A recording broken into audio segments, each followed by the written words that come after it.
Movie की शुरुआत होती है साल 2007 में इराक के युद्ध से तबाह हो चुके इलाके से। इस समय इराक के राष्ट्रपति और अमेरिकी राष्ट्रपति जॉर्ज बुश एक ऐतिहासिक अनाउंसमेंट कर चुके होते हैं। वो थी इराक और अमेरिका के बीच लंबे समय से चली आ रही युद्ध की समाप्ति। यह अनाउंसमेंट न केवल दोनों देशों के लिए बल्कि पूरी दुनिया के लिए एक राहत की खबर होती है। लेकिन इस सुकून भरी शांति के पीछे एक अनकही कहानी अभी भी बाकी थी। भले ही युद्ध खत्म हो चुका था, पर अमेरिका के लिए इराक की धरती अभी भी पूरी तरह सेफ नहीं थी। वहाँ एक अमेरिकी कंपनी इराक में पाइपलाइंस का निर्माण कर रही थी, लेकिन युद्ध की आग के बाद भी वहाँ के हालात इतने असुरक्षित थे कि उन पर एक साए की तरह खतरा मंडरा रहा था। इस खतरे का नाम था जुबा। जुबा इराक का सबसे खतरनाक स्नाइपर, जिसकी एक गोली का मतलब था मौत। वो न केवल एक निशानेबाज था बल्कि एक डरावनी अफवाह भी बन चुका था। हर जगह उसकी कहानियाँ फैली हुई थीं, लेकिन कोई उसकी असली शक्ल नहीं जानता था। इस खतरे को भांपते हुए अमेरिकी सेना ने अपने सबसे बेहतरीन स्नाइपर्स में से 2 को वहाँ भेजा, सार्जेंट मैथ्यूज और उनका स्पॉटर सार्जेंट इसाक। उनका मिशन था जुबा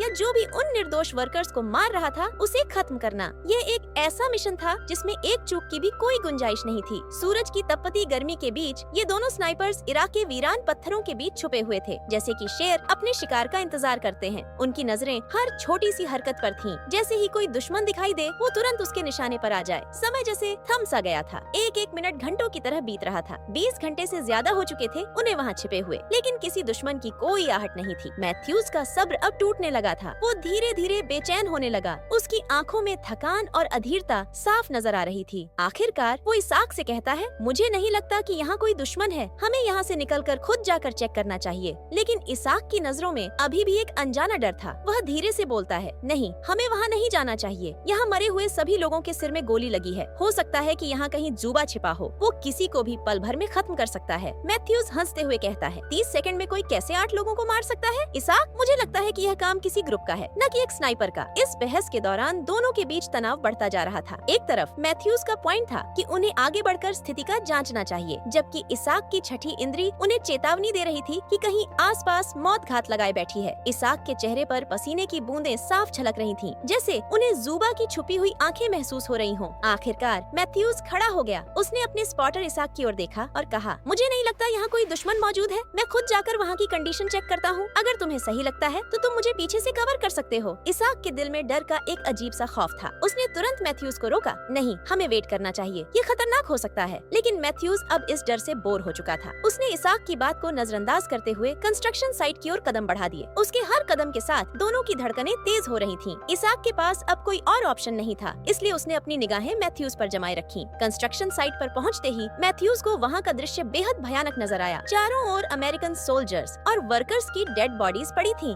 जैसे ही वो एक मरे हुए सोल्जर के पास पहुंचा, उसे एक रेडियो मिला। उसने रेडियो को हाथ में लेते हुए आगे बढ़ना शुरू किया, लेकिन उसकी नजरें लगातार उन शवों पर टिकी थीं। दूसरी ओर इसाक मैथ्यूज पर नजर बनाए रखने की कोशिश कर रहा था, लेकिन तभी उसकी स्कोप खराब हो गई। उसने मैथ्यूज को तुरंत सूचित किया, मैथ्यूज, मेरी स्कोप सही से काम नहीं कर रही है। मैथ्यूज ने थोड़ी नाराजगी से जवाब दिया, मैंने तुम्हें कितनी बार कहा था कि तुम अपने स्कोप को बदल लो। इसाक की आवाज में एक अजीब सा दर्द था। ये स्कोप डीन का है। डीन अब इस दुनिया में नहीं है और ये स्कोप उसकी आखिरी निशानी है। मैं इसे नहीं बदल सकता। मैथ्यूज ने इस बात को समझते हुए कुछ नहीं कहा, लेकिन उसका ध्यान फिर से उन डेड बॉडीज पर गया। उसने हर शव की जांच की और उसे एक चौंकाने वाली सच्चाई का एहसास हुआ कि वहाँ सभी को हेडशॉट से मारा गया था। मैथ्यूज ने तुरंत इसाक को यह बात बताई, यहाँ सभी के सिर पर गोली मारी गई है। हमें लगता है कि कोई बेहद शातिर स्नाइपर यहाँ छुपा हुआ है। इसाक ने फौरन जवाब दिया, मैथ्यूज, तुम वहाँ से तुरंत निकल जाओ, ये जगह सुरक्षित नहीं है। लेकिन मैथ्यूज वहीं खड़ा रहा। उसे इस बात का पता लगाना था कि आखिर वे गोलियां किस डायरेक्शन से चलाई गई थीं। उसकी आंखों में एक अजीब सी बेचैनी थी, जैसे वो सच का सामना करने के लिए तैयार हो रहा हो।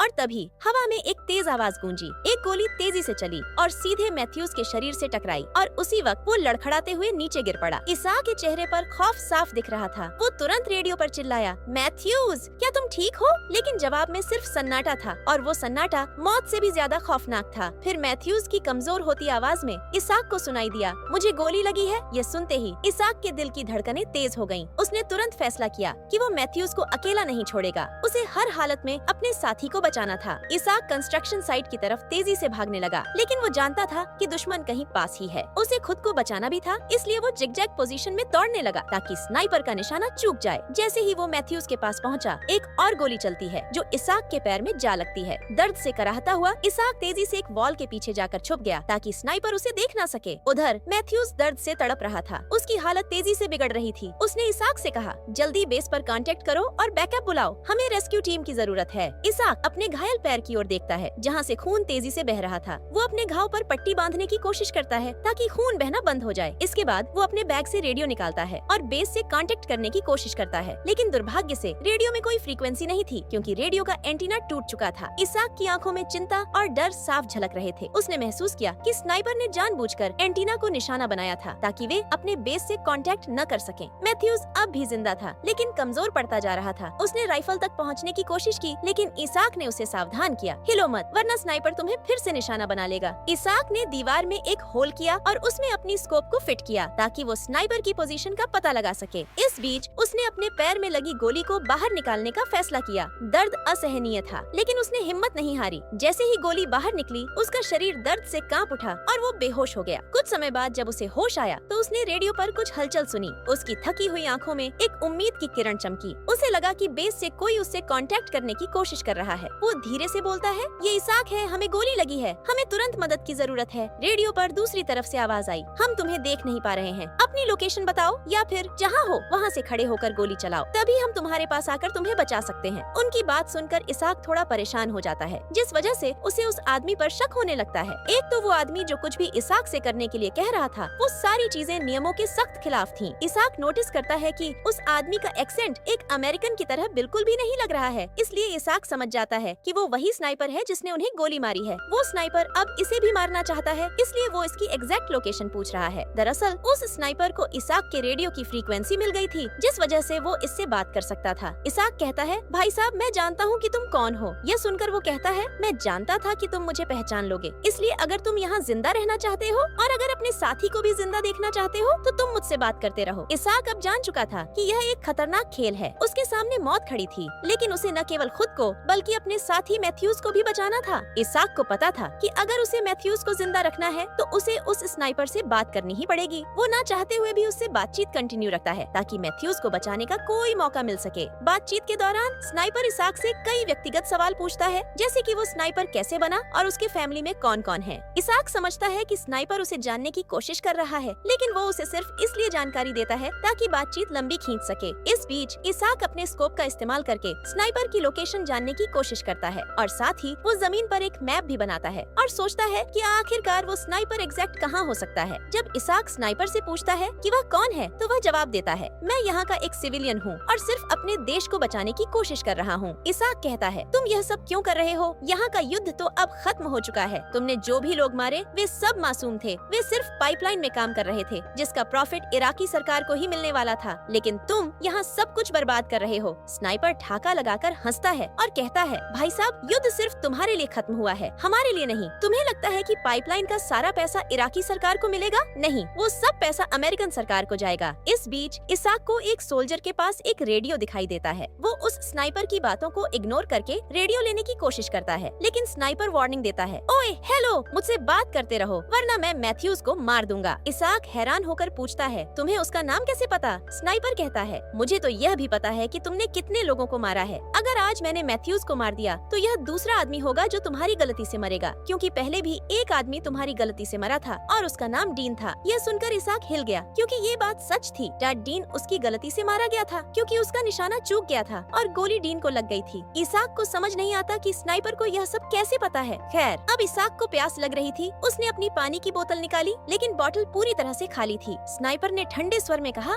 मैंने जानबूझकर तुम्हारी बोतल में गोली मारी थी। इसाक ने विरोध किया, तुम बकवास कर रहे हो, कोई इतना सटीक निशाना नहीं लगा सकता। स्नाइपर ने जवाब दिया, मैंने तुम्हारे रेडियो को तोड़ दिया ताकि तुम अपने बेस से कांटेक्ट न कर पाओ और मैंने तुम्हारे पैर में गोली मारी ताकि तुम भाग न सको और अब तुम बिना पानी और इलाज के यहाँ तड़प तड़प कर मरोगे। इसाक ने गुस्से में कहा, तुम एक आतंकवादी हो। स्नाइपर फिर से हंसने लगा और बोला, अच्छा तुम लोग हमारे देश में बंदूक लेकर आते हो और हम पर गोलियां चलाते हो और तुम मुझे ही आतंकवादी कहते हो। वाह क्या बात है। कुछ देर बाद इसाक ने उस स्नाइपर की लोकेशन का अंदाजा लगाया। उसके ख्याल से वो एक बड़े से कचरे के ढेर में छिपा हुआ था, लेकिन इसाक को स्नाइपर की एग्जैक्ट लोकेशन मालूम नहीं थी। उसने सोचा, क्या यह जुबा हो सकता है? कुछ समय बाद तेज हवाओं से वहाँ धूल उठने लगी। आइजक ने इस मौके का फायदा उठाया और एक मरे हुए सोल्जर के पास जाकर उसका बैग उठा लिया। वो जल्दी से वापस वॉल के पीछे छिप गया, लेकिन उसे पता चला कि उसका स्कोप टूट चुका था। अब वो स्नाइपर को देख नहीं सकता था। तभी रेडियो पर उसे हलचल सुनाई दी और यह जानकर उसे राहत मिली मिली कि मैथ्यूज अभी भी जिंदा है। आइजक ने मैथ्यूज को स्नाइपर की संभावित लोकेशन बताई और उसे कहा कि वह उसे बातों में उलझाए रखे ताकि मैथ्यूज अपनी राइफल तक पहुंच सके। मैथ्यूज के पास एक एम्ब्लेम था जो एक शीशे की तरह काम करता था। उसने एम्ब्लेम से कचरे के ढेर की तरफ देखा और साथ ही अपनी राइफल तक पहुंचने की कोशिश की। स्नाइपर ने बताया कि वो पहले बगदाद में एक टीचर था, लेकिन एक दिन अमेरिकन हमले में स्कूल के सारे बच्चे मारे गए, जिसके बाद उसने अमेरिकी सेना से बदला लेने की ठानी। अब क्योंकि धूल की वजह से स्नाइपर इसाक को देख नहीं पा रहा था और इसी का फायदा उठाकर मैथ्यूज ने राइफल से स्नाइपर पर फायर किया, लेकिन जब वो राइफल रीलोड कर रहा था, स्नाइपर ने उसे गोली मार दी। गोली सीधा मैथ्यूज के कंधे में लगी। वो जान बचाने के लिए इसाक की तरफ खिसकने लगा, लेकिन उसी वक्त स्नाइपर ने उसके सिर पर गोली मार दी, जिस वजह से मैथ्यूज की वहीं मौत हो गई। यह सब देखकर इसाक टूट सा गया क्योंकि उसका साथी उसके सामने मारा गया और वो कुछ भी नहीं कर सका। स्नाइपर ने कहा, युद्ध तो पहले ही खत्म हो चुका है, तुम अब तक यहाँ इराक में क्या कर रहे हो? इसाक ने थके हुए स्वर में कहा, मुझे नहीं पता, मैं बस अपने घर जाना चाहता हूँ और अपनी फैमिली से मिलना चाहता हूँ। स्नाइपर ने कहा, तुम इतनी आसानी से अपने घर नहीं जा सकते, तुम्हें मुझे अपनी कहानी बतानी होगी और तुम तब तक जिंदा रहोगे जब तक मुझसे बात करते रहोगे। इसाक की आंखों में आंसू आ गए और उसने स्वीकार किया, हाँ, मैंने ही डीन को मारा था, मेरा निशाना चूक गया और वो गोली डीन को लगी जिससे उसकी मौत हो गई, लेकिन मैंने सबसे झूठ बोला कि डीन को दुश्मनों ने मारा था। बातचीत के दौरान इसाक को रेडियो पर फिर से हलचल सुनाई दी। उसने देखा कि बेस के लोग उससे संपर्क करने की कोशिश कर रहे थे। इसाक ने उनसे बात करने की कोशिश की, लेकिन उसकी आवाज उन तक नहीं पहुंची। तभी उसे पता चला कि स्नाइपर बेस के लोगों से कांटेक्ट कर रहा था। बेस के लोगों को लगा कि रेडियो पर उनसे बात कर रहा व्यक्ति इसाक है, लेकिन असल में वो स्नाइपर था। अब इसाक को सारी बात समझ में आ गई कि उस स्नाइपर ने यहाँ काम कर रहे वर्कर्स को पहले ही मार दिया था और खुद को बेस पर रिपोर्ट किया ताकि और सोल्जर्स वहाँ आए और वो उन्हें भी मार सके। तभी इसाक बेहोश हो गया। कुछ समय बाद जब उसे होश आया तो उसने हेलीकॉप्टर की आवाज सुनी। उसने स्नाइपर से बात करने की कोशिश की, लेकिन कोई जवाब नहीं मिला। उसे लगा कि शायद स्नाइपर सो रहा है। इसाक ने जल्दी से मैथ्यूज की राइफल अपनी तरफ खींच ली। उसने देखा कि 2 हेलीकॉप्टर उसकी तरफ आ रहे थे जिन्हें स्नाइपर ने बुलाया था। इसाक ने वॉल को गिराकर कचरे के ढेर की तरफ निशाना लगाया। स्नाइपर भी इसाक पर निशाना साधे बैठा था, लेकिन धूल की वजह से उसे कुछ दिखाई नहीं दे रहा था। जैसे ही स्नाइपर ने फायर किया, आइजक ने उस रोशनी को देखा और ठीक उसी जगह पर फायर किया। अब स्नाइपर की तरफ से कोई हरकत नहीं हुई। इसाक को लगा कि उसने स्नाइपर को मार दिया है और वो उठकर खड़ा हो गया, लेकिन फिर भी डर रहा था कि अगर स्नाइपर जिंदा हुआ तो वो उसे मार देगा। लेकिन कोई भी फायरिंग नहीं हुई, जिससे इसाक को विश्वास हो गया कि स्नाइपर मर चुका है। जैसे ही सोल्जर्स इसाक को लेकर हेलीकॉप्टर में चढ़ते हैं, वो बार बार उनसे कहता है कि कचरे के ढेर की जांच करो, लेकिन उसकी कमजोर और टूटी फूटी आवाज को कोई नहीं सुन पाता। सभी लोग इसाक को सुरक्षित हेलीकॉप्टर में बैठाने में लगे रहते हैं। इसके बाद हेलीकॉप्टर धीरे धीरे टेक ऑफ करता है, लेकिन तभी अचानक स्नाइपर की तरफ से गोलियों की बौछार शुरू हो जाती है। स्नाइपर ने मौके का फायदा उठाते हुए एक के बाद एक सटीक निशाने लगाए। गोलियों की बौछार से